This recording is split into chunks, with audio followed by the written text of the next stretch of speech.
Ahí está. Entonces, hoy vamos a ver las aplicaciones de los elementos individuales de infraestructura verde que estudiamos la clase pasada. Y específicamente lo vamos a aplicar a el caso de la Ciudad de México, que es muy particular. Entonces, anteriormente, previo a la conquista, la Ciudad de México o la cuenca del Valle de México era una cuenca endorreica. Es decir, una cuenca endorreica es una cuenca que no tiene una salida natural al mar, entonces realmente toda la escorrentía se acumula en un lago. Estos lagos que no tienen salida, por lo general suelen ser salobres porque se van acumulando los minerales y aumenta la salinidad del agua.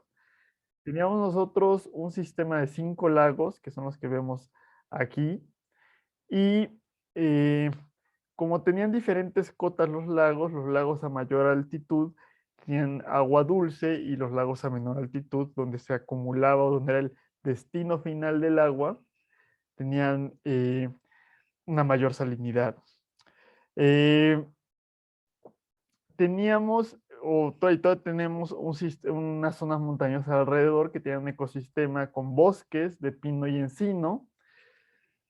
También en todas las orillas del lago teníamos humedales, es decir, pantanos, que fue donde se construyeron las chinampas para hacer un sistema agrícola. Y tuvimos lo que, o sea, ahí fue donde hubo varias civilizaciones, entre ellas Teotihuacán, y después estuvo Tenochtitlan. Teotihuacán, cuando llegaron los aztecas, ya estaba abandonado y nunca realmente pues sabemos tampoco de Teotihuacán, pero parece ser que la civilización colapsó por un cambio climático. Creció mucho la ciudad, deforestaron mucho el valle y hubo una sequía prolongada y pues se colapsaron los sistemas agrícolas. Tenochtitlan tuvieron un impresionante sistema de planeación urbana y de infraestructura hidráulica, que de hecho cuando llegaron los españoles ellos todavía no conocían el tipo de desarrollos que se tenían aquí en, en el Valle de México. Uno de los más importantes desarrollos fue un dique o albarradón, que era el albarradón de Nezahualcóyotl, que lo construyó justamente Nezahualcóyotl, que aparte de ser poeta fue uno de los gobernantes eh, de este imperio. Y la idea era evitar la mezcla de las aguas salobres con las aguas dulces para poder permitir tener el sistema de chinampas en esta parte. Y también esto regulaba los niveles de el lago, que como es un lago, una cuenca endorreica, puede tener fuertes variaciones en ese nivel, en esa cota que tiene.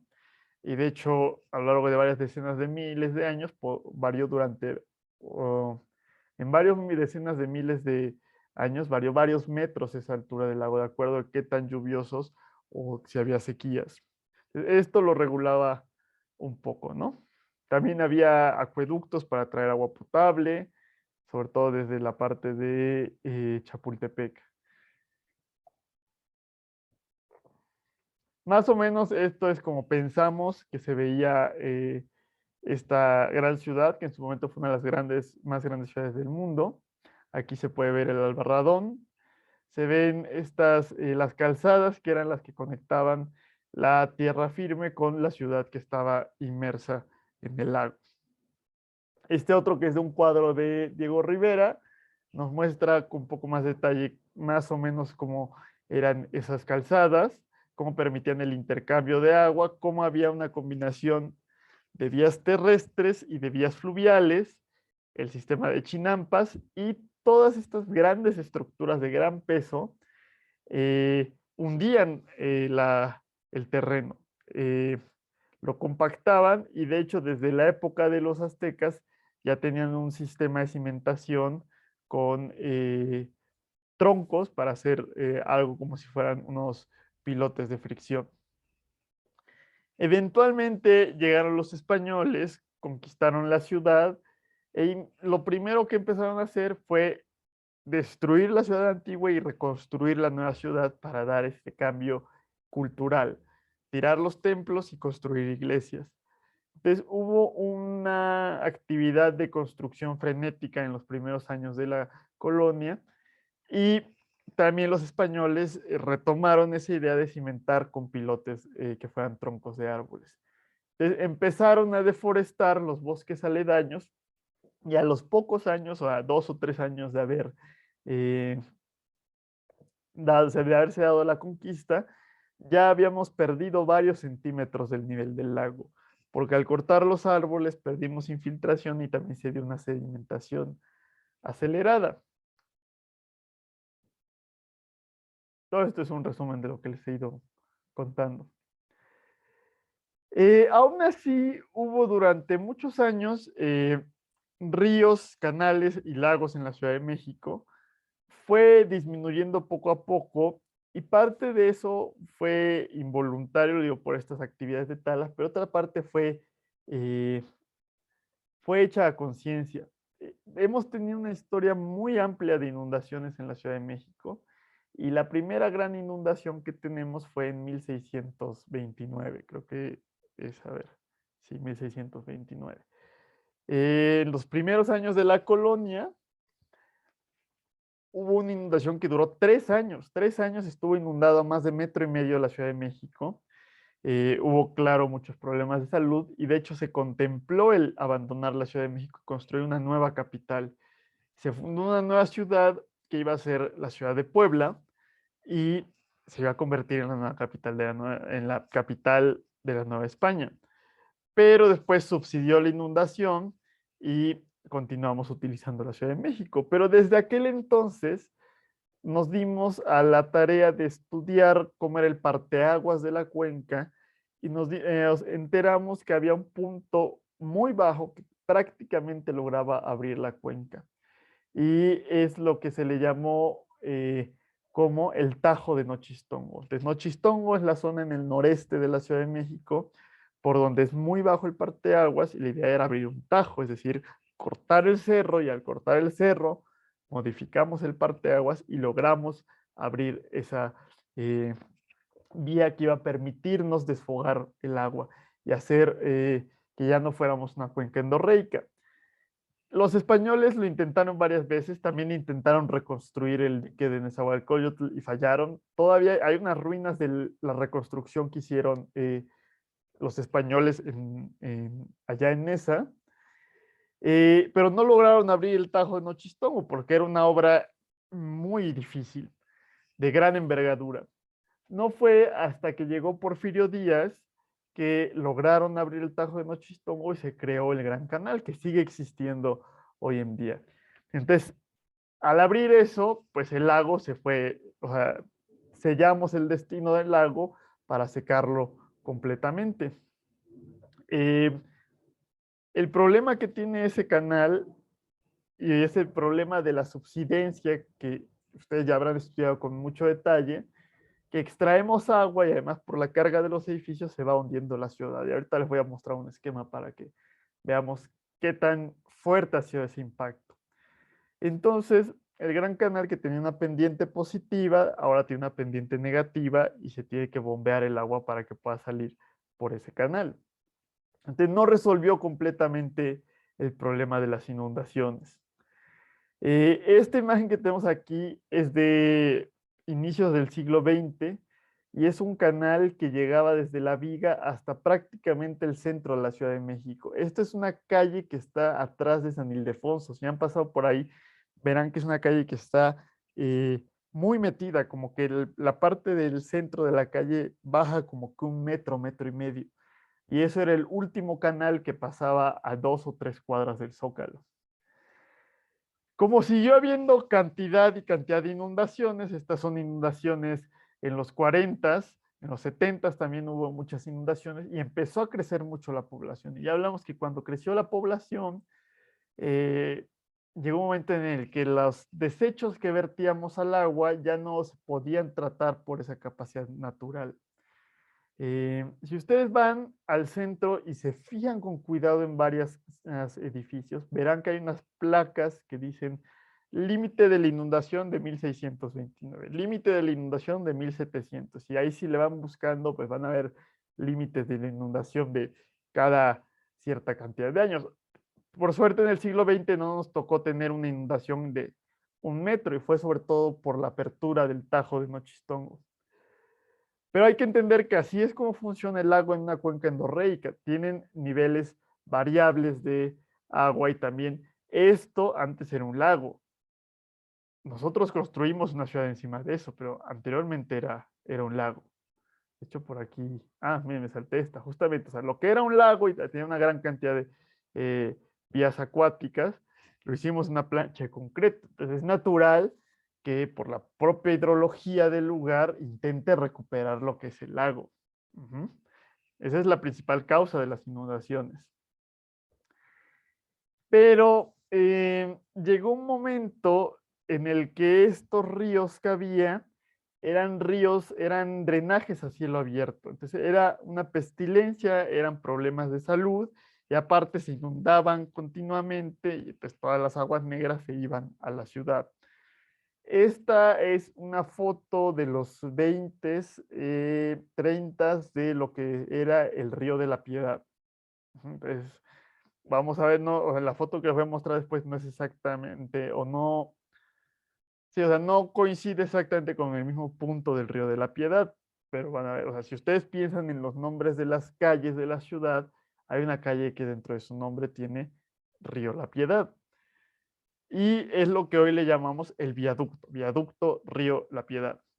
Entonces, en los 60, como se hizo en muchas otras partes del mundo, en otras partes no se hizo, eso también hay que considerarlo, no se veía ninguna solución al problema del drenaje, de los drenajes a cielo abierto y eh, de las inundaciones. Entonces, lo que se nos hizo fácil, y es la visión tradicional de la ingeniería civil y de la hidráulica, fue cerrar y encajonar los ríos y que se convirtieran en un drenaje simplemente, y acabar de secar el resto de los cuerpos de agua que había en la Ciudad de México. Eh, Cuando pensamos en los sistemas naturales en términos de servicios ecológicos, nos damos cuenta que estamos resolviendo el problema de los drenajes a cielo abierto que nosotros mismos lo ocasionamos y también estamos resolviendo el problema de las inundaciones, pero estamos perdiendo una gigantesca cantidad de servicios ecológicos. Entonces, en los 60 se crearon los 70 se crearon los ejes, 60 se taparon los ríos. Entonces, si ustedes van con sus abuelos, van a acordarse del sistema de ríos que había y de los canales que habían en la Ciudad de México. Y esto es lo que tenemos en la actualidad. Pasamos de esto a esto en aproximadamente 30 o 40 años. Y el problema es que este era un río, era un lago, y la ciudad quiere recuperar eso. Si nosotros abandonáramos la ciudad, en 1 o 2 años otra vez se convertiría esto en un lago. Y eso nos lo recuerda cada temporada de lluvias, donde ya hablamos que cada año hay lluvias atípicas, pero ya es típico que haya lluvias atípicas. Y cada año podemos ver cómo se desbordan estos sistemas. Y se sigue desbordando aguas residuales, porque esto, que en los 20 era un río con agua limpia, como suelen llevar los ríos naturales, se convirtió en un drenaje a cielo abierto y después se convirtió en parte fundamental del sistema de drenaje de la Ciudad de México. Y entonces cuando se desborda, lo que sale son aguas residuales. Y seguimos invirtiendo e invirtiendo e invirtiendo en sistemas de drenaje. Construimos túneles emisores que tardan años en acabarse, cuestan miles y miles de millones de pesos, y aún así la ciudad se sigue inundando. O sea, ya estamos terminando el drenaje del túnel emisor oriente. Los lugares que siempre se inundan, Chalco, Valle Dorado, hacia Coapa, todo se sigue inundando. No se ha resuelto en realidad ese problema. Entonces, aquí en este punto tendríamos que pensar qué más podemos hacer o a ver si le podemos buscar otra manera. No estoy diciendo que no sea fundamental este tipo de sistemas por la escala que tiene la ciudad, pero a lo mejor hay otra manera de mitigar los problemas y no depender tanto de estos sistemas. Y ese es el enfoque de la infraestructura verde.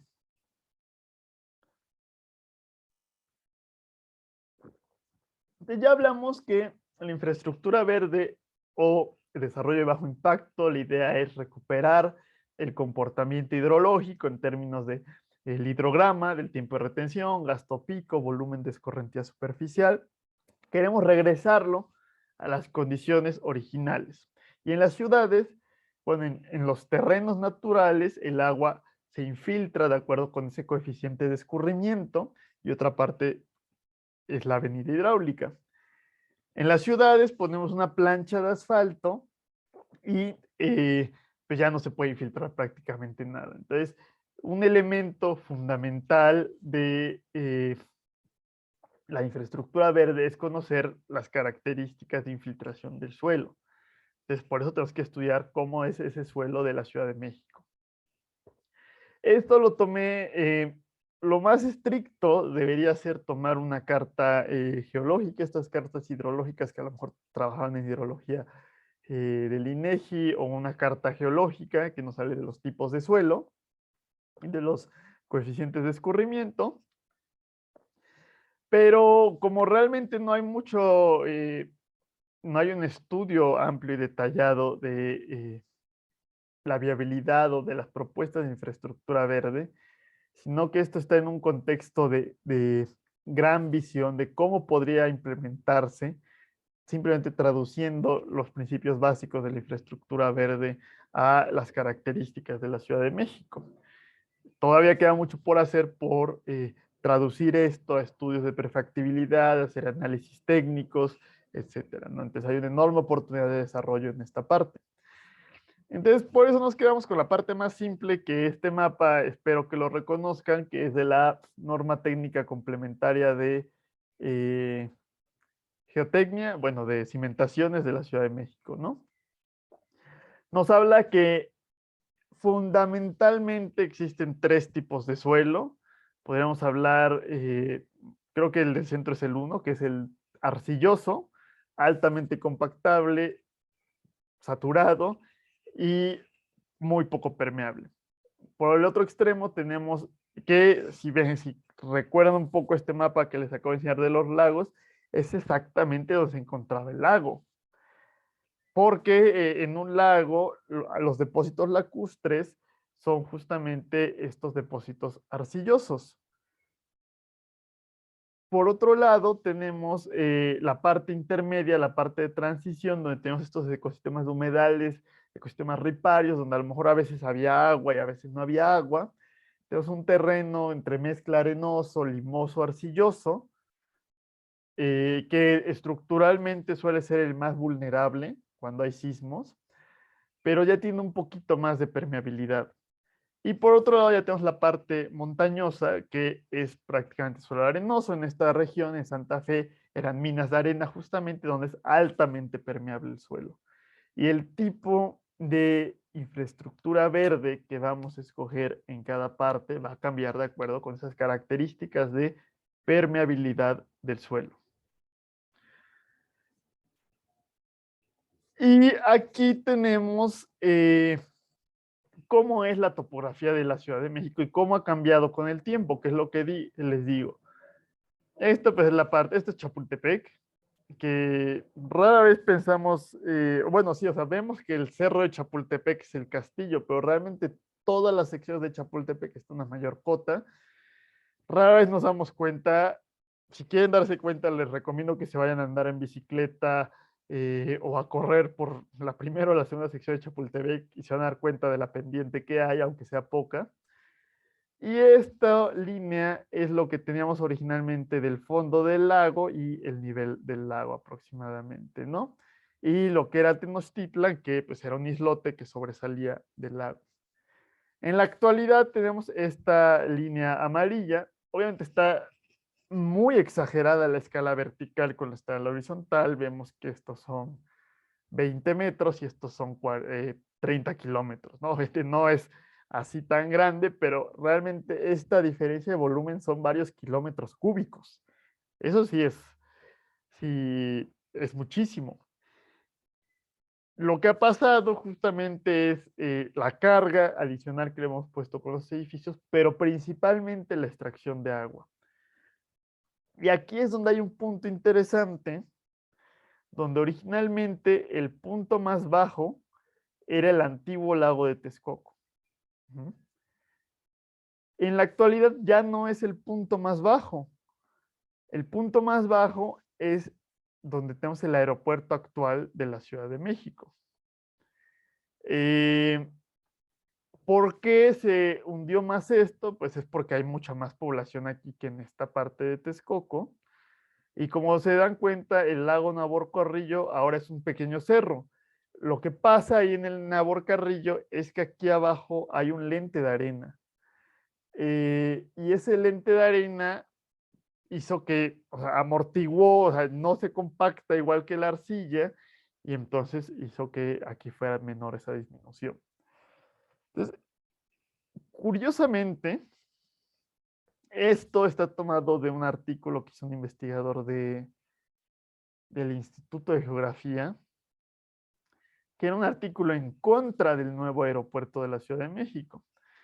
Y él hacía un análisis de es muy interesante porque tiene un análisis donde ven la velocidad de hundimiento del terreno, detectan que esta es la parte más baja, y dicen, bueno, si se inundara, y creo que dice una inundación de 10 metros, pues quedaría totalmente sumergido el nuevo aeropuerto de la Ciudad de México. Y por eso es malo el nuevo aeropuerto de la Ciudad de México.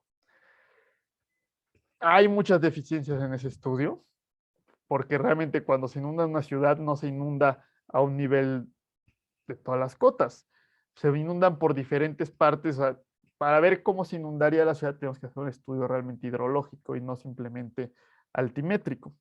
Por otro lado, pues sí, si se inunda el nuevo aeropuerto, se va a inundar peor el aeropuerto actual. Y la propuesta del nuevo aeropuerto era quitar este aeropuerto. Entonces podría haberse inundado 5 metros y no se inundaría esto. Pero en el estado actual, que vamos a tener dos aeropuertos, pues lo primero que se inundaría con ese estudio puramente altimétrico sería el aeropuerto actual. Entonces es un poco más resiliente el nuevo aeropuerto que mantener el actual, porque este resiste 5 metros de inundación, pero este otro no resiste nada. Entonces ahí hay esa parte un poco de la contradicción. Y la otra queja que se hizo con el nuevo aeropuerto era que teníamos que rescatar el lago de Texcoco, que era el último lago que teníamos, que se han ido por ahí, realmente no existe un lago ya. Eh, y que íbamos a tener problemas de agua porque como era el lago, era donde se recargaba el agua. Pero nosotros, conociendo cómo es el flujo subterráneo, sabemos que el agua fluye de mayores cotas a menores cotas. Entonces, y esto va a ser muy importante ahorita que hablamos de los elementos de infraestructura verde. El subsuelo, el acuífero de la Ciudad de México no se recarga en Texcoco, se recarga en las partes altas. Todo esto es lo que infiltra el acuífero porque aparte tiene alta permeabilidad. Uh-huh. En Texcoco lo que pasa es que sale el agua sale por la parte donde hay menor cota y por eso existe un lago ahí. Es decir, no se infiltra por Texcoco. En Texcoco no hay infiltración. En la actualidad a lo mejor sí puede haber un poquito porque ya no es la cota más baja, pero sigue siendo por mucho un punto que no tiene la más mínima relevancia en cuanto a la infiltración del acuífero, porque además es un terreno impermeable. Uh-huh.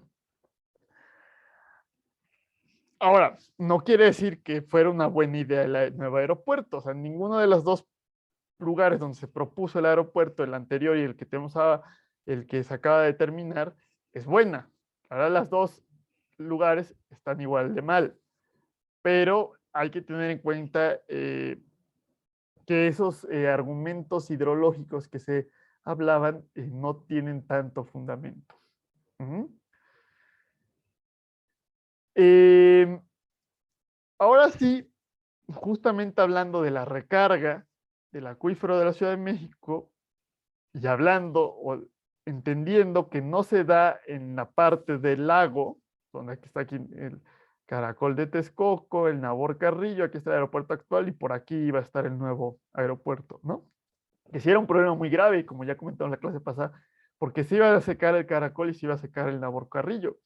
Y eso son de los pocos cuerpos de agua que quedan y nos proveen servicios ambientales importantes. Entonces hay algo que se llama el bosque de agua, que es poco conocido, pero realmente es a quien le debemos el agua potable subterránea que extraemos de la Ciudad de México. Por alguna razón siempre seguimos, ya lo hablamos un poco en resiliencia urbana, donde vemos por separado el Estado de México y la Ciudad de México, pero todo es un conjunto. De hecho, la cuenca del Valle de México como que cubre, es más o menos como de este tamaño. Entonces hay mapas o de la Ciudad de México o mapas del Estado de México, y eso nos permite hacer una planeación integrada y nos permite tener una visión amplia de lo que está sucediendo. Desde en la Ciudad de México, en el sur, hay una zona boscosa importante que cada vez se está comiendo. Como ven, toda esta parte que se ve aquí es lo que hemos ido perdiendo. Pero no solamente tenemos una franja de boscosa en el sur, sino que tenemos una franja boscosa en el oeste y una franja boscosa en el este. Es decir, nos rodea todo un bosque, más el que tenemos por acá, hacia en el sureste, suroeste de Toluca, más lo que hay en Morelos, que estas tres cuencas de manera subterránea están interconectadas. Y justamente donde se da la filtración es aquí, porque es terreno altamente permeable y los bosques favorecen esa infiltración en contra de la evapotranspiración. Ahora, es uno de los ecosistemas más amenazados de la Ciudad de México. Aquí dijimos un poco en el sur que hay mucha presión de desarrollo y asentamientos irregulares. Pero si alguien vive en el Estado de México, Naucalpan, Atizapán, Huixquilucan, Cuautitlán, también eso está expandiendo enormemente y está comiéndose esta zona. Y hacia el otro lado, aquí en Texcoco, también se está comiendo, y si hacíamos un aeropuerto ahí, también íbamos a favorecer el desarrollo urbano y comernos esta parte, ¿no?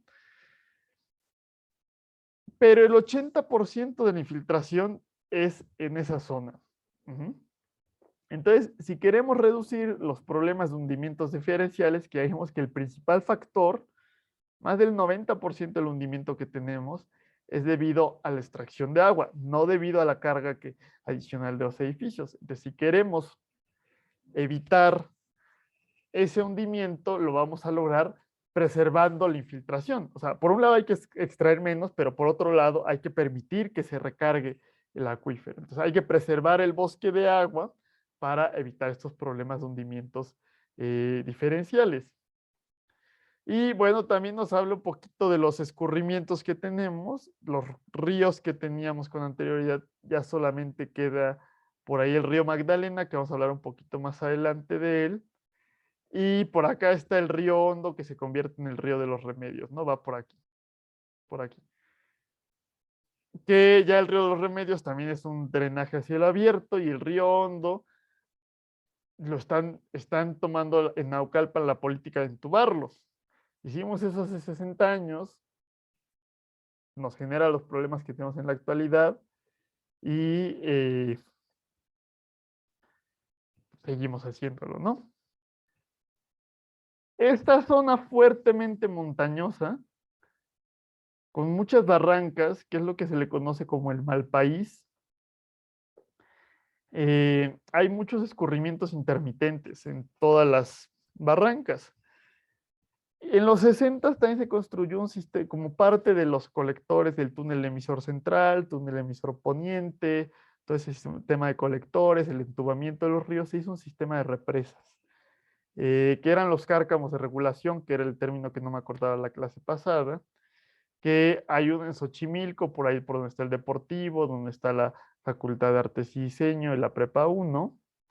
Hay otro en Xochimilco, casi en la glorieta de Vaqueritos. No, pero a ver, esto es Milpalta, esto es Xochimilco, ¿no? Es más bien por acá. De hecho, debe ser más o menos. Esto es Cuemanco, ¿no? Hay otro en Cuemanco, hay otro en Xochimilco, casi en Vaqueritos, que fue el que destruimos la mitad para hacer un paso a desnivel. Eh, Pese a que, bueno, la jefa de gobierno actual fue secretaria del Medio Ambiente, pero ahí hay unas contradicciones curiosas. Eh, Hay otro por donde está el Pedregal, donde también querían hacer un edificio gigantesco. Por ahí hay un restaurante del Charco de las Ranas y hay un edificio abandonado porque querían tomar parte del Cárcamo. Simplemente vieron un terreno y dijeron, ay, ¿por qué está desutilizado eso? Vamos a venderlo y vamos a construir algo ahí, ¿no? Eh, Hay otros, si han ido al hipódromo, al centro Banamex, atrás hay otro, por Tecamachalco también hay otro, también ahí se construyó un edificio, porque en Naucalpan y el Estado de México, Naucalpan y Huixquilucan son de los municipios más corruptos, y para aquellos que no es una cuestión de colores políticos, Naucalpan y Huixquilucan son de los pocos municipios que no son no corresponden con la administración actual en el país, en el estado, en la ciudad y en la Ciudad de México, y los únicos municipios que son de un partido diferente en el Estado de México, y aún así es donde se entregan más permisos para acabar con este bosque de agua, ¿no? Entonces, todos los partidos están aportando a esa destrucción ambiental y eh, pero hay muchas represas. Tengo por ahí una imagen, no la pongo aquí. Hay muy poca información. Yo creo que habría que pedirla por el INAIA con agua, porque ellos tienen unos planos. También hay unos planos impresionantes de cómo es todo el sistema Cutzamala. Y sería interesante tenerlo para hacer ciertos proyectos, pero la información pública como tal no es mucha.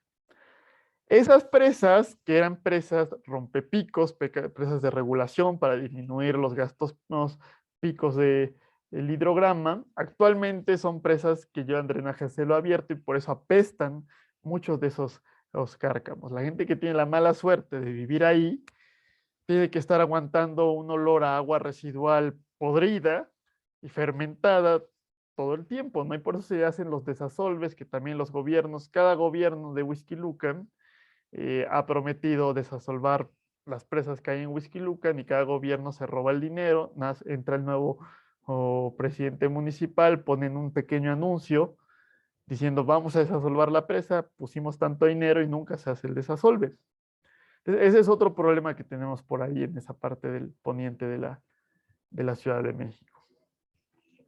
Entonces, antes de entrar a más o menos qué se podría hacer en cada zona de la Ciudad de México, no sé si tengan alguna duda de todo este contexto que les he dado de esta región de la capital del país.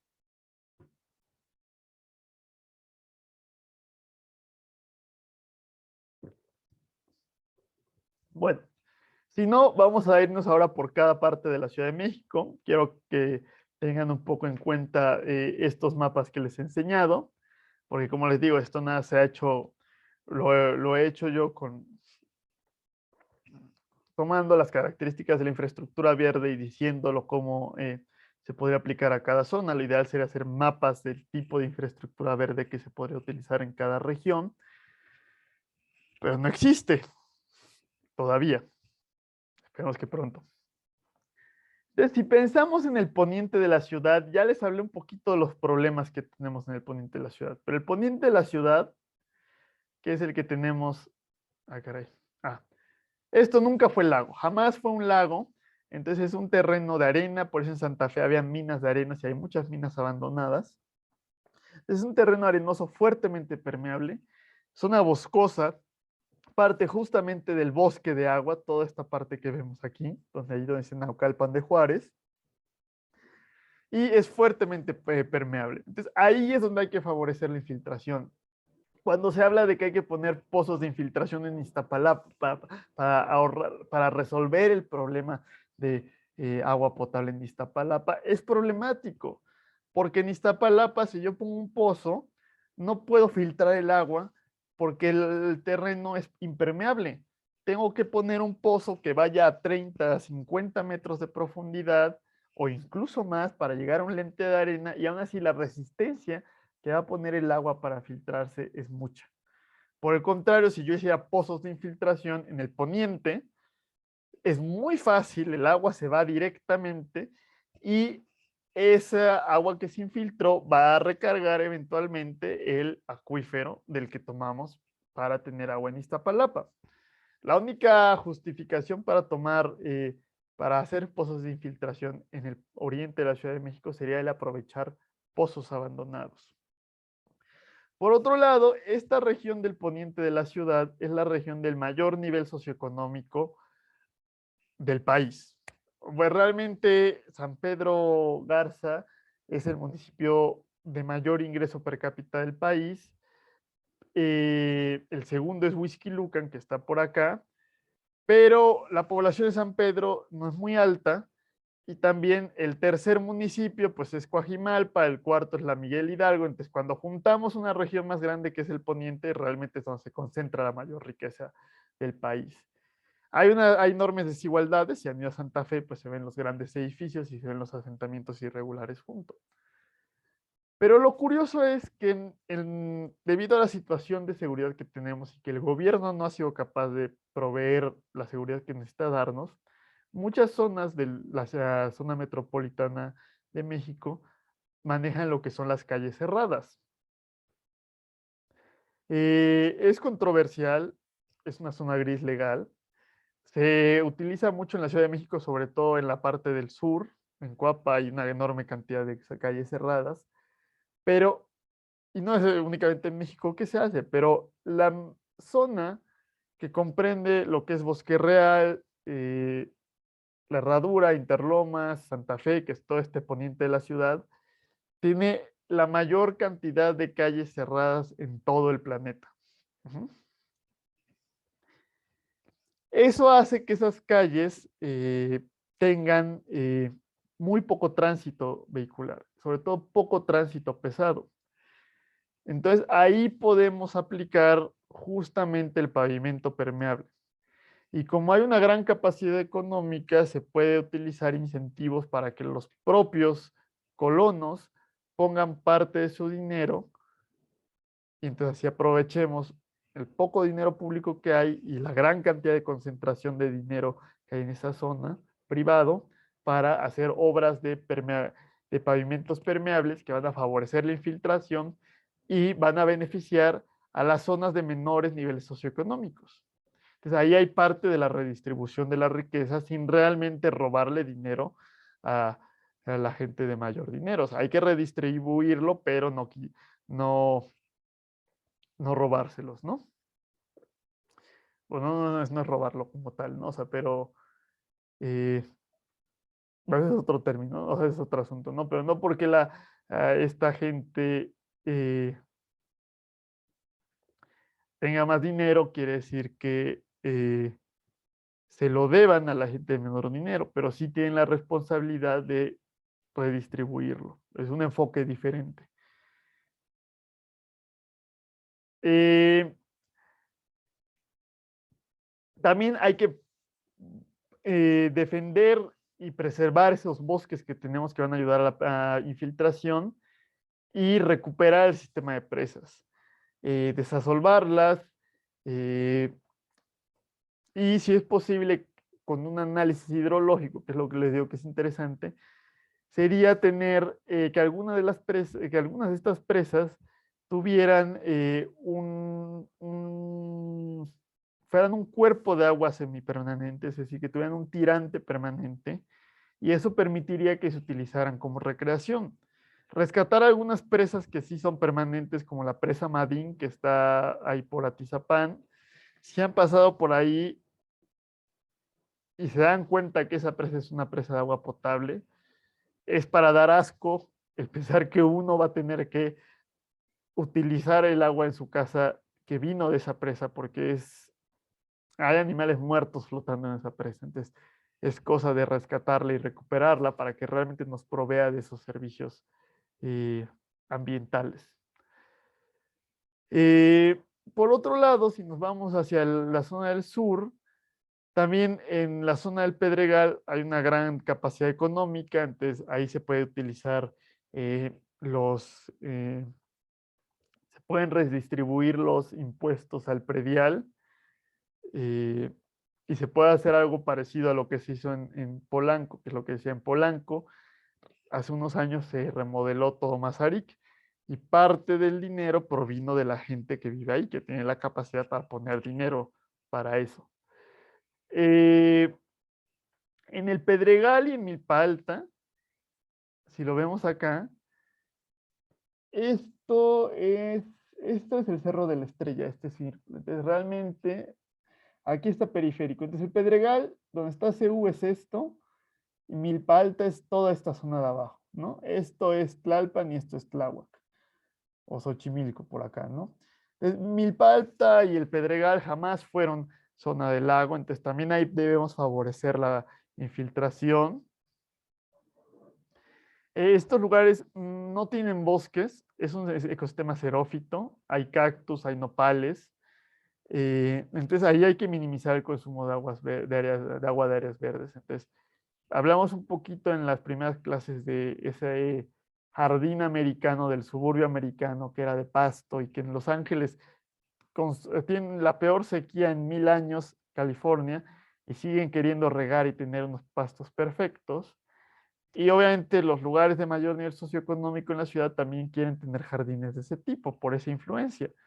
Entonces, podríamos poner ciertas regulaciones, por ejemplo, en la colonia del Pedregal, y para que no se tengan jardines con pasto y tener vegetación que utilice poca agua para minimizar el consumo de agua de estas áreas verdes. En Milpa Alta hay muchos incendios en esta época, justamente ahorita.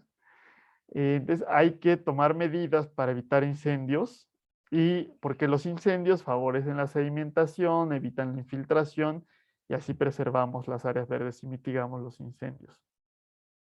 Por otro lado, en el Ajusco, que va a ser toda esta parte de acá, eso tampoco fue parte del lago originalmente, pero ahí sí hay un ecosistema de pino encino, como en el poniente. Pues también hay que buscar preservarlo y hay que tener, favorecer esa infiltración. Eh, entonces, favorecer esa infiltración en poniente y en el sur se puede hacer, por ejemplo, con el sistema de jardines de lluvia y de biorretención, que se podrían, y de estas cajas de plantas que vimos en las calles de la ciudad se podría hacer. Ya hablamos un poquito de los cuerpos de agua que hay en Xochimilco y en Tláhuac, que están en fuerte riesgo por presiones del desarrollo urbano y vial, como el que ya les hablé de Xochimilco. Tienen la ventaja de los canales y chinampas de Xochimilco que están protegidos por la UNESCO y si no los cuidamos y dejamos que se sequen, nos dejan de dar millones de dólares, entonces por eso está el interés económico de preservarlos. Pero hay que ampliar estas zonas de infraestructura azul, por ejemplo, en Tláhuac también hay una amplia red de canales, hay que preservarlos para que nos den estos servicios ecológicos. Cuando hablamos del centro de la ciudad, ahí sí ya nos estamos yendo a un terreno totalmente permeable, que era la parte del lago. Ahí no podemos tener infraestructura verde que favorezca la infiltración. Aquí lo que tenemos que hacer es mitigar el riesgo de inundaciones y para mitigar el riesgo de inundaciones hay que disminuir el gasto pico y hay que aumentar el tiempo de retención de la cuenca. Entonces, ese ya no buscamos ahí infraestructura verde que infiltre agua al subsuelo, sino que retenga agua y ralentice el flujo. Eso lo podemos hacer con bioswales, que recuerden que la idea era transportar agua de un lado a otro, pero lentamente, y lo podemos hacer en los camellones de la ciudad o en las jardineras, estanques de biorretención como estos planter boxes, pero donde ya tenemos una tapa de concreto abajo, porque no queremos infiltrar, sino que solamente queremos tener un volumen de agua de lluvia ahí almacenado y tanques de tormenta, que es algo que debería ser fundamental en esta zona del centro. Y así ya los gastos picos en el drenaje serían mucho menores. Y ahí también en el centro de la ciudad lo que podríamos hacer sería recuperar los ríos de la ciudad. Y esto ahorita, esta capacidad de sobra que nos va a dar robustez, que era uno de los elementos de la resiliencia urbana, se los voy a mostrar cuando veamos esa parte en un par de diapositivas. Y tiene que ver con algo fundamental que ustedes estudiaron en sus clases de hidráulica de canales. Es decir, estos canales con capacidad de sobra. Lo vieron ustedes en hidráulica de canales y ahorita se los voy a recordar. Y eso nos ayudaría a mitigar las avenidas hidráulicas.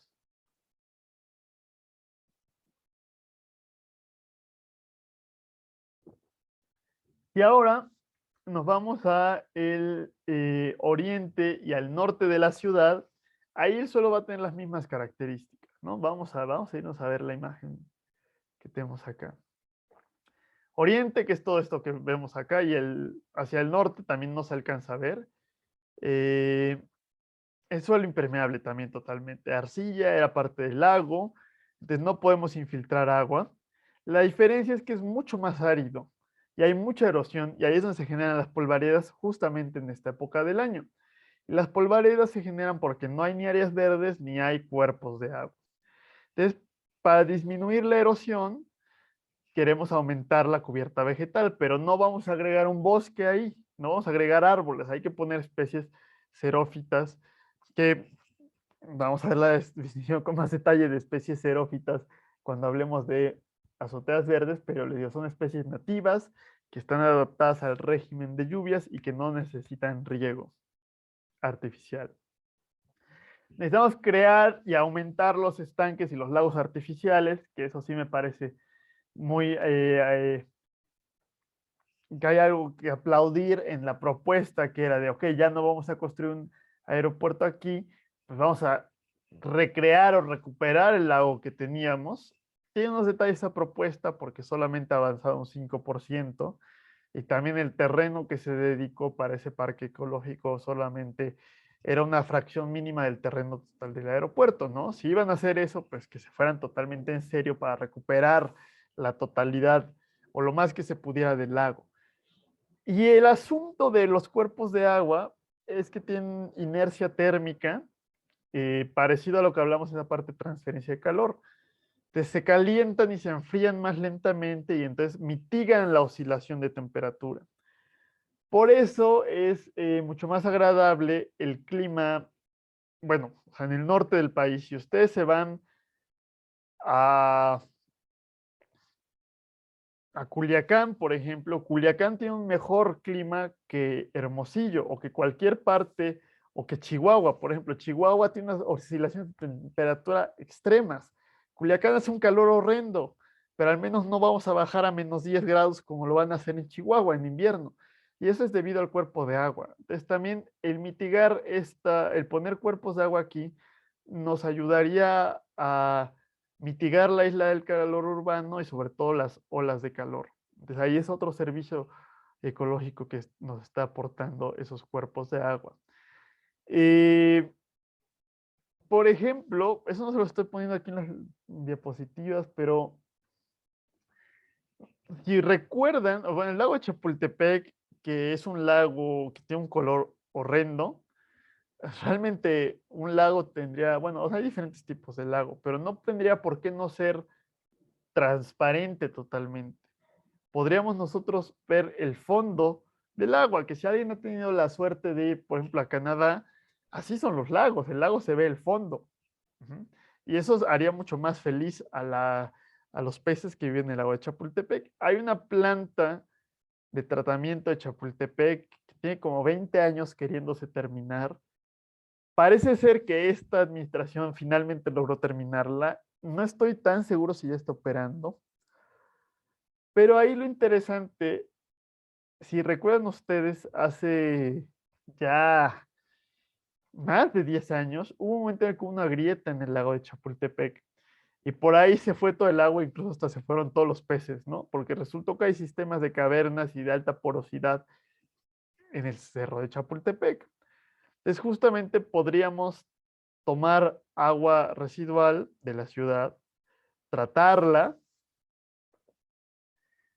enviarla limpia y con calidad al lago para que pueda haber vida en el lago de Chapultepec y no un lago fuertemente eutrofizado como el que tenemos, pero que el fondo del lago de Chapultepec, que es un lago artificial, en vez de ser un fondo de concreto, fuera un fondo permeable, o bueno, de concreto permeable, ¿no? Con ciertas aberturas para que pudiera haber infiltración del agua y entonces obviamente el nivel del agua va a ir bajando, entonces lo tenemos que seguir recargando con más agua tratada y así se va filtrando.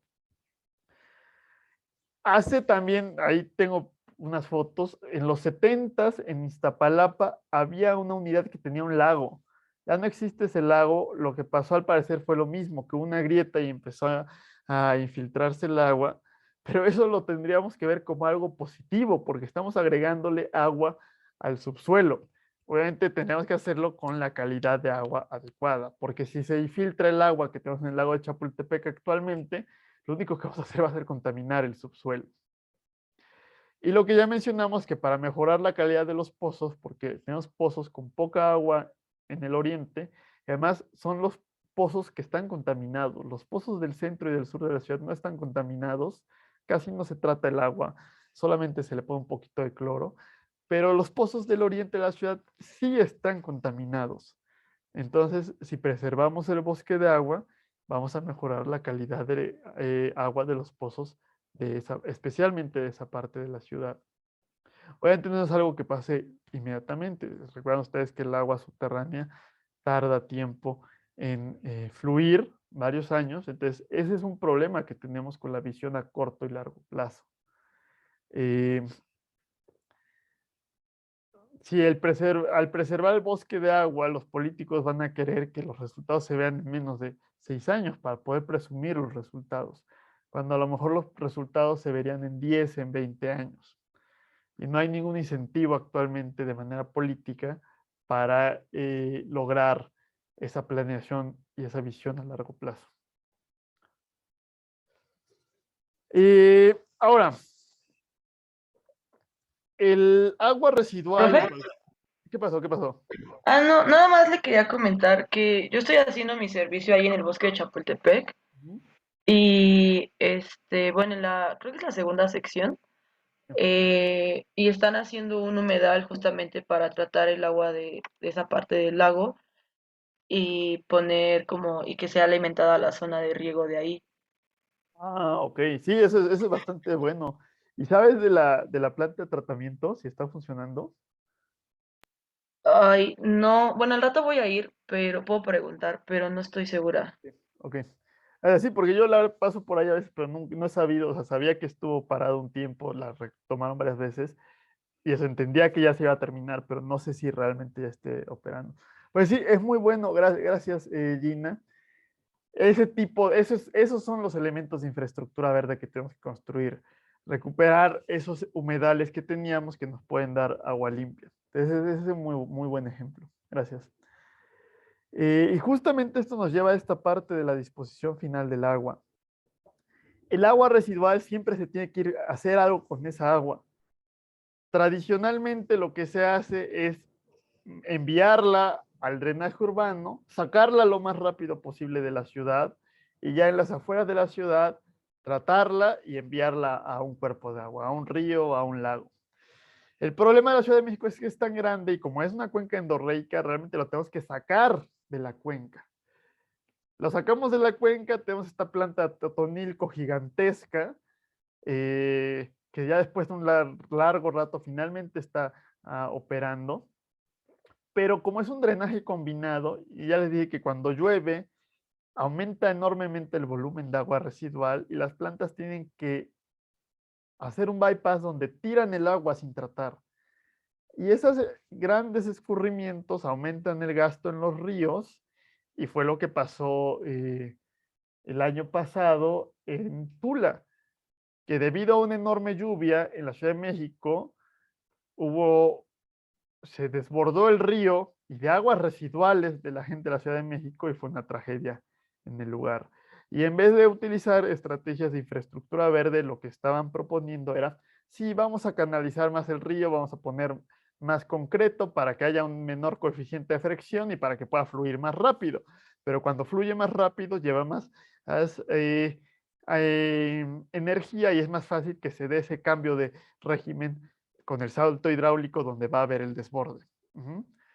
Cuando pudimos haber hecho otro tipo de estrategias como favorecer la infiltración en Tula y favorecer otras formas de disposición en la Ciudad de México. Otra forma de disponer del agua residual es disponerla in situ, en vez de mandarla a otro lado.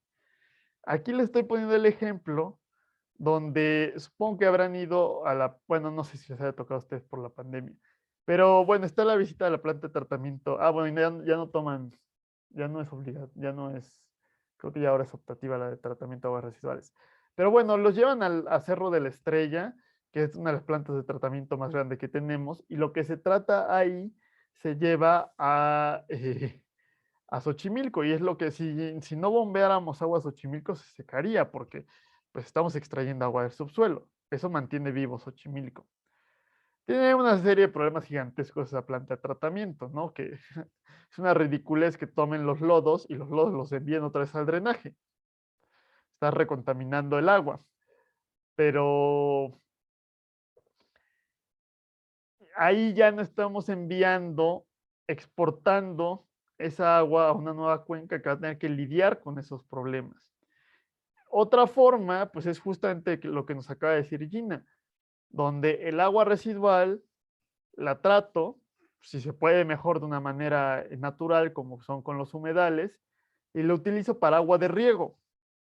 Y así minimizo la huella hídrica azul asociada al agua de riego.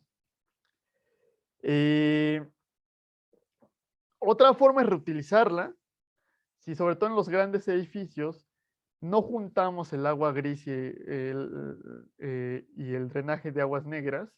El agua gris es muy fácil de tratar y también podemos tratar las aguas negras, pero en un menor volumen. Y entonces las reutilizamos para riego, para tazas de baño, para mingitorios. Y de hecho, incluso hay países como Singapur. Singapur, como es una isla muy pequeña, tiene poca agua, no tienen cuerpos de agua. Lo que hacen es que tienen un sistema muy avanzado de tratamiento de agua y parte del agua tratada de las aguas residuales le inyectan al sistema de agua potable. Eso no es buena idea y no es viable en México porque no lograríamos los estándares de calidad, aparte de los estigmas que tienen. Pero la idea es tratar el agua y reutilizarla. Si se puede en el mismo edificio, en la misma zona, mejor aún. Así estamos cerrando el ciclo. Porque por ahí, de hecho, si a alguien le interesara de proyecto final, todo el agua que llega a la Ciudad de México se tiene que bombear por varios kilómetros de largo y de alto. Entonces, la huella de carbono del agua potable en la Ciudad de México es gigantesca porque utiliza una enorme cantidad de energía. Y luego para sacar el agua de la Ciudad de México hay que bombearla, entonces ahí hay otro consumo adicional de energía. Entonces cada litro de agua, cada metro cúbico que envío a la cuenca del río Pánuco es un desperdicio. Es un desperdicio no solamente de agua, sino de kilowatts hora de electricidad y de gases de efecto invernadero. Si reutilizo 2 o 3 veces el agua antes de sacarla de la cuenca, es lo mismo de ese impacto operativo que decíamos, o ese impacto inicial que se diluye. Toda la energía que necesité para llevar el agua a la Ciudad de México, la estoy diluyendo en varios usos y ya la huella de carbono asociada al agua que estoy utilizando es mucho menor. Entonces ya debería ser obligatorio tener plantas de tratamiento y reutilización de aguas residuales, captación pluvial, sobre todo en esas plazas comerciales gigantescas que tienen unos presupuestos exorbitantes. El poner una planta de tratamiento no les cuesta absolutamente nada. También esos enormes rascacielos tendría que ser obligado el hacer este tipo de instalaciones. A lo mejor para nosotros en nuestra casa, pues sí, es una gran inversión, pero para estos megaproyectos es mínimo. Y otra forma que es poco común, yo no la he visto tratada, yo no he visto que se hable mucho, pero es lo que yo propongo, es que hay otra forma de disponer del agua, aparte de, por ejemplo, el riego que ya vimos. Otra forma es, bueno, eso sí es común, es la parte de la infiltración, que es lo que le decía, por ejemplo, que se podría hacer en el lago de Chapultepec o se podría hacer con estos pozos de infiltración, tratar el agua muy bien e infiltrarla. O otra forma es incluso evaporarla. Los espejos de agua como el que tenemos en CU, el que está enfrente de arquitectura, que muchas veces, bueno, si van ahorita está vacío, porque o las fuentes, también en esta época del año, pues suelen estar vacías, porque en las fuentes se evapora una gran cantidad de agua y eso es malo, porque ahí tiene una huella hídrica azul enorme esas fuentes. Pero en vez de pensar en esa evaporación como algo malo, si la vemos como algo bueno, es decir, si para esas fuentes y para esos espejos de agua utilizo agua tratada, la alternativa a dejar que se evapore el agua ahí sería bombearla para sacarla de la Ciudad de México.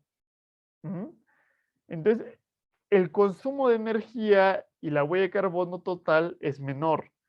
Y también si aumentamos el vapor de agua, o sea, si permitimos que haya evaporación en diferentes zonas de la ciudad, generamos enfriamiento evaporativo y eso nos podría ayudar en las épocas de olas de calor. Entonces, todas las fuentes podrían tener pozos de infiltración y también podrían estar funcionando para permitir la evaporación de las aguas residuales tratadas y esa disposición final. Obviamente esto necesita un estudio del ciclo de vida para ver si realmente hay un beneficio asociado. Entonces les digo, está únicamente en una etapa de idea. Todavía falta mucho desarrollo para ver si realmente es factible. Ahora, ¿qué tenemos como tal en la Ciudad de México? Voy a enseñar esta última parte de la clase. Les voy a enseñar megaproyectos, mega obras de infraestructura verde, pero no quiero que se queden con que eso significa la infraestructura verde.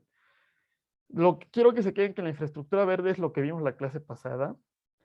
O bueno, no es solo, o sea, son las dos cosas, ¿no? Pero cuando yo les hablo de todas estas propuestas de infraestructura verde en la Ciudad de México, me estoy hablando de las jardineras de la ciudad, de los parques de la ciudad, de los jardines de los edificios, etcétera, ¿no? Son pequeños elementos que en conjunto mejoran el comportamiento hidrológico de la ciudad.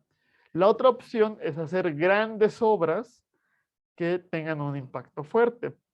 Pero ahí hablamos que es mejor tener, en las primeras clases de resiliencia urbana, dijimos que era mejor tener infraestructura distribuida, es decir, en vez de tener la planta de tratamiento de Atotonilco, que si se echa a perder va a ser un desastre para nosotros y para Tula y para Tuxpan y Tampico, eh, podríamos haber construido 10 plantas de tratamiento en toda la ciudad. Y así, si falla una, no hay tanto problema. Entonces, así funciona la infraestructura verde con elementos pequeños que se distribuyen en toda la ciudad. Al contrario, si hago un gran elemento de infraestructura verde, ahí puede haber problemas. Pero los políticos lo prefieren, porque es una gran obra con fanfarria, bombo y platillo, y lo inauguramos y vemos los beneficios que tiene. Este otro esquema de pequeñas obras de infraestructura verde, esa jardinera que nadie le hace caso, también es algo que sería una revolución silenciosa. Y justamente, justamente por eso es totalmente opuesto a la forma en la que funcionan los políticos. Y esa es la dificultad en la implementación de estos proyectos.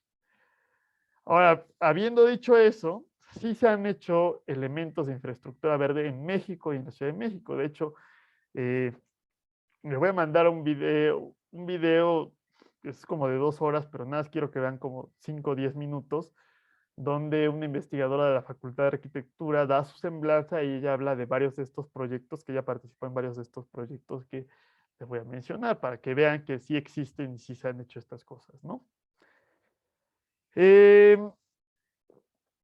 También lo que se ha vuelto de moda en todo el planeta es como la moda del urbanismo, son los parques lineales, ¿no? En vez de tener un parquecito como una manzana cuadrada o circular, hacer un parque a lo largo de toda una zona, estrecho, como si fuera un camellón, y la idea es que beneficia a una mayor población, eh, pero bueno, hay que hacerlos bien, ¿no?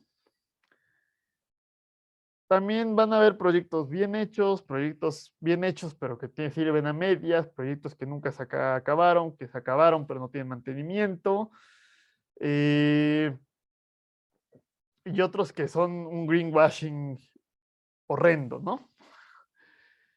Este que es muy interesante, que es el Parque Hídrico La Quebradora, que ganó un premio internacional de Holcim de sustentabilidad, no sé cuánto.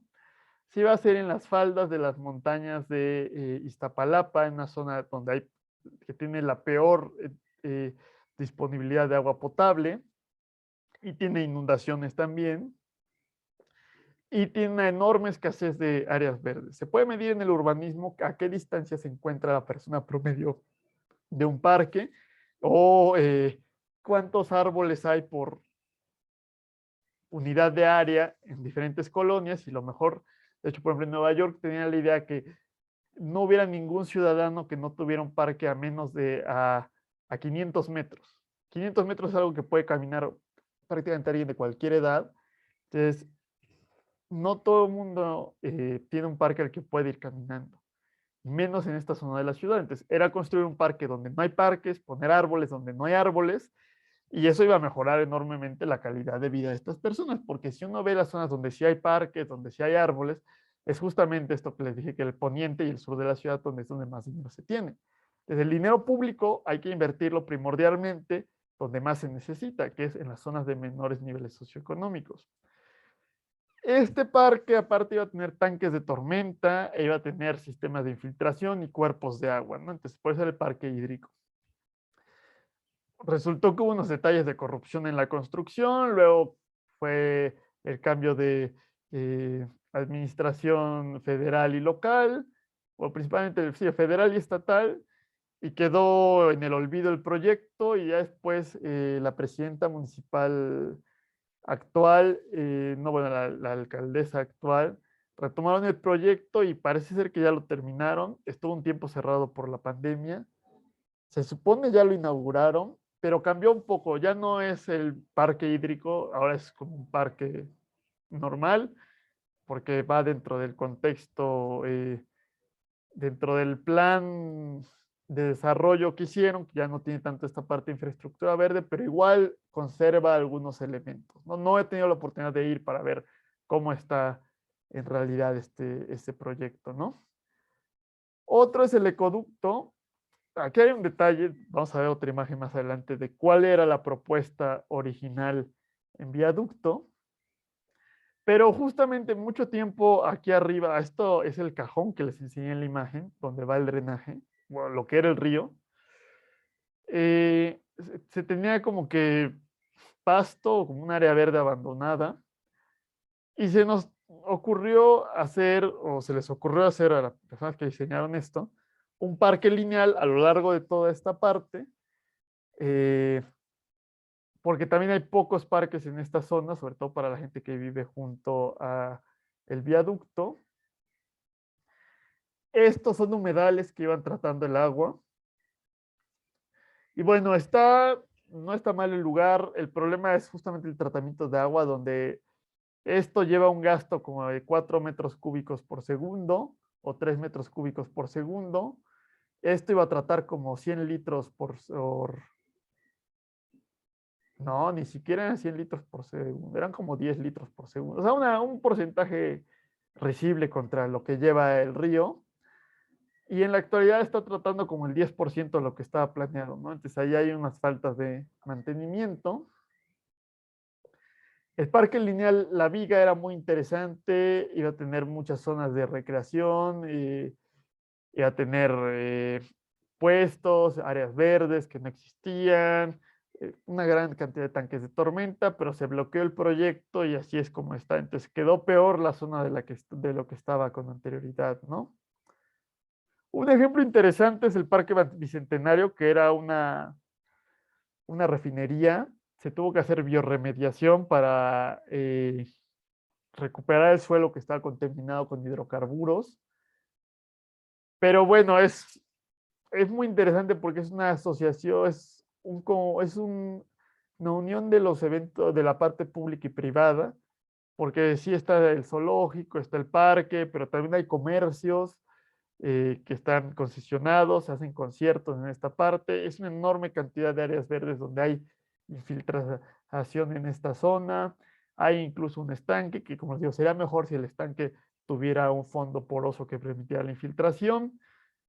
Pero bueno, es un buen ejemplo de un área verde que no existía en esta zona. Todavía hay una parte de, estas son las zonas donde se guarda el gas que sigue existiendo, ¿no? Eh, Otros ejemplos que no les tengo aquí imágenes es el Parque Lineal en Canal Nacional, que se estaba trabajando la etapa, no sé realmente en qué estado esté. Y están los proyectos que son una estafa completa, ¿no? Si recordarán con Mancera, se tenía la propuesta del Parque Lineal Chapultepec, donde hasta iban casi, creo que iban a acabar demoliendo el acueducto que hay sobre Chapultepec. Iba a ser una plaza lineal, realmente no iba a ser un parque lineal. No había ningún elemento de infraestructura verde, es decir, algo hidrológico. Y pues solamente era para ganar dinero de las rentas de ahí, ¿no? Igual la Rueda de la Fortuna de Chapultepec, en donde estaba el delfinario y sí, o sea, esa parte que está medio abandonada de la segunda sección hacia Constituyentes se hace una Rueda de la Fortuna, pero también era estrictamente comercial. También se podría hacer algo interesante con donde está el Museo SFE, bueno, ya difunto Museo SFE, y también la ya difunta Feria de Chapultepec, que se supone va a ser ahí un parque y un museo. Podría hacerse algo interesante. No sé realmente qué se pretende hacer. Y bueno, está el viaducto, el túnel de Miscuac, que también se hizo un parque lineal arriba, que está poco accesible. Yo jamás he visto gente realmente paseándose y caminando por ahí. Y pues se pusieron unas plantas bonitas, pero se tuvieron que talar 3.000 árboles, que es parte de lo que van a leer en algunas clases más adelante. Eh,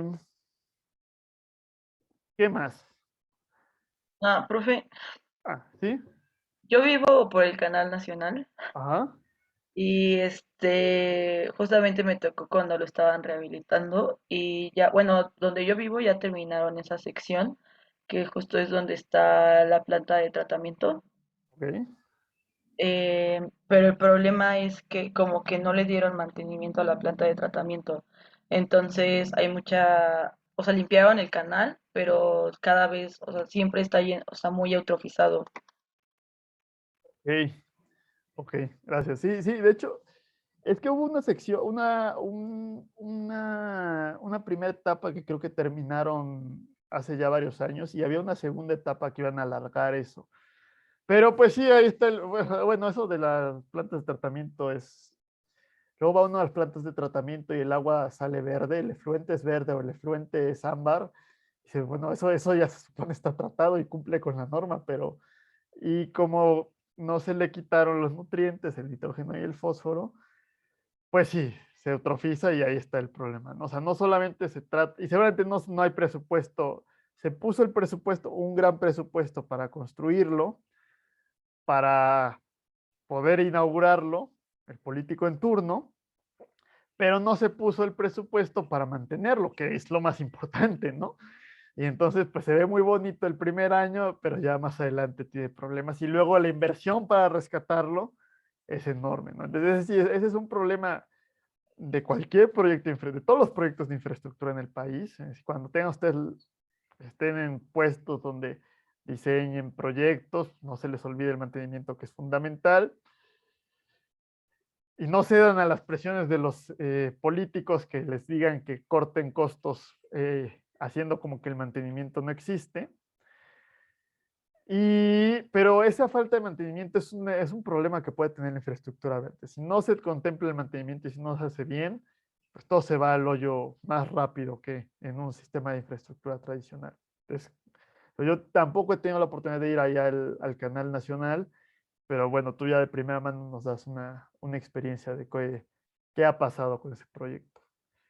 Entonces, por eso les digo que en general en la Ciudad de México como que nos hemos ido por cosas muy grandes y que en realidad no acaban funcionando, ¿no? Tendríamos lo mismo con el que teníamos con la propuesta de la planta de termovalorización que iba a ser el Zarape, que iba a ser también una de las importantes investigadoras en sustentabilidad y cambio climático de las más importantes en el eh, Instituto de Ingeniería o en toda la UNAM y que iba a ser iba a llevar la ciencia a la política, desechó un proyecto que nos iba a sacar de la prehistoria del manejo de residuos sólidos. Pero bueno. Pero iba a ser también la planta de termovalorización más grande del mundo. O sea, no hay plantas de termovalorización en el país. Si queremos poner la más grande del mundo, hubieran empezado con plantas más pequeñas. Pero nos encanta romper récords Guinness de las cosas más grandes del mundo y que acaba rompiendo el récord Guinness de el proyecto más grande del mundo que no funciona. Entonces tendremos que irnos con cosas más pequeñas, que es lo que ha hecho la ciudad de Portland. Pequeños elementos de infraestructura verde que le han ayudado a tener una buena resiliencia hídrica. Bueno, está la restauración de ríos también, que en muchos otros países no somos los únicos que tenemos la brillante estupidez de tapar los ríos. En muchos países se ha hecho, pero en otros países ya se dieron cuenta del que es importante restaurarlos. Incluso hay zonas naturales donde se han tapado y como ven, pues hay mucha más riqueza y biodiversidad en esto de abajo que en esto que vemos acá, ¿no? O en esto de acá abajo y esto que vemos acá, que esto es en el Reino Unido. Hace muchos años, bueno, como 10, 15 años, había la propuesta de que convirtiéramos el Río de la Piedad en esto. Y esto es realmente una copia de un proyecto en Corea, que vamos a hablar y van a leer ustedes de él. De hecho, iba avanzando, había interés político, pero después hubo ahí una inversión de uno de los hombres más ricos de México, que dijo, bueno, esto nos va a hacer ganar dinero. Mejor gobierno invierte en la planta de tratamiento más grande del mundo, que eso me la concesionas y ahí yo gano dinero. Esto no le va a dar dinero a nadie. Pero bueno, ahorita les digo que sí hay dinero en estas partes. Pero era un proyecto bastante interesante. Yo prefería vivir cerca de esto que vivir cerca de viaducto. No sé ustedes. Pero realmente esto, aparte de ser un parque bonito para recrearse, donde hay un rito y todo, esto es una infraestructura de control de inundaciones. Esto es un río, una canal de desfogue muy bien maquillado como un parque bonito. ¿Recuerdan ustedes en hidráulica y canales cuando teníamos un canal con una cierta sección que llevaba agua y después había otra sección más grande que normalmente no llevaba agua, pero tenía la capacidad de aumentar el gasto máximo del canal de manera gigantesca? Es exactamente esto. Esto está transportando de manera cotidiana un cierto gasto y en un evento de lluvia se cierra esto y puede subir el nivel varios metros y llevar decenas y decenas, o sea, cientos de metros cúbicos por segundo, evacuarlos de la ciudad y evitar que haya una inundación. Entonces, esa es la idea de que la infraestructura verde tiene múltiples funciones. Y aquí este es un ejemplo de algo que es infraestructura verde y gris a la vez. Esto es muy caro y tiene el problema de que a dónde mandaríamos los carros, pero es posible y se ha hecho en otras partes del mundo. Entonces, ahora rápidamente, pues quedan pocos minutos, quedan muy pocos minutos, vamos a ver lo que se ha hecho en otros países. Son sobre todo países europeos, pero no hay que caer en la idea de no somos Ámsterdam, no somos Europa, no podemos tener cosas interesantes, ¿no? Hay que hacer de este tipo de proyectos a la escala de las capacidades económicas que tenemos, pero sí se puede hacer algo. Eh, Sobre todo si en vez de gastar en cierta infraestructura de combustibles fósiles, invirtiéramos en este tipo de infraestructura, ¿no? O en vez de gastar en grandes carreteras o en segundos pisos para autos, invirtiéramos en infraestructura para los peatones y en transporte público. Entonces, en Seúl se tenía avenida elevada, y quiero que se fijen en este edificio, porque unos 10 años después, esto es en los 80, y está extremadamente contaminado Seúl en Corea, ¿no? Este edificio, no tengo la imagen. Hay una imagen que es exactamente esta vista, ¿no? Pero bueno, esto se convirtió en esto. Y hubo una enorme crítica porque se dijo, ¿qué va a pasar ahora con los automóviles que pasan por aquí? Pero tiene que ver con la demanda inducida. Si hay menos lugar para estar en automóvil, la gente usa el automóvil menos. Entonces no se fue a un caos. Así tuvo que haber inversión en infraestructura vial en toda la ciudad para permitir quitar esto. Pero no se volvió un caos la ciudad. Y esto es una de las zonas más icónicas, más turísticas de la ciudad y que la gente local también aprovecha. Si vieron una serie de Netflix que se llama Sense8, hay una parte donde aparece esto, uno de los protagonistas es coreano y salen caminando en esta parte. Van a leer ustedes de esto que no es perfecto y tiene varios problemas por ahí. Esto otro interesante en Holanda, era un río, un canal, y después construyeron una vía rápida y se dieron cuenta que no era bueno y muchas décadas después recuperaron el canal. Esta sí es una foto exactamente del mismo lugar en los 70s y en la actualidad. Lo que pasa aquí es que estas propiedades aumentan su valor enormemente y el impuesto predial sube mucho. Entonces, esta obra se puede financiar gracias a ese incremento en el impuesto predial. Y bueno, uno puede decidir también los beneficios para la gente que vive aquí. Uno puede, no sé ustedes, si preferían vivir junto a esta carretera o vivir en un lugar semirural idílico. Nada, más hay que tener mucho cuidado con ese tipo de desarrollos de no caer en la gentrificación. Y bueno, ya son 2:30. Espérenme tantito. Déjenme parar la grabación.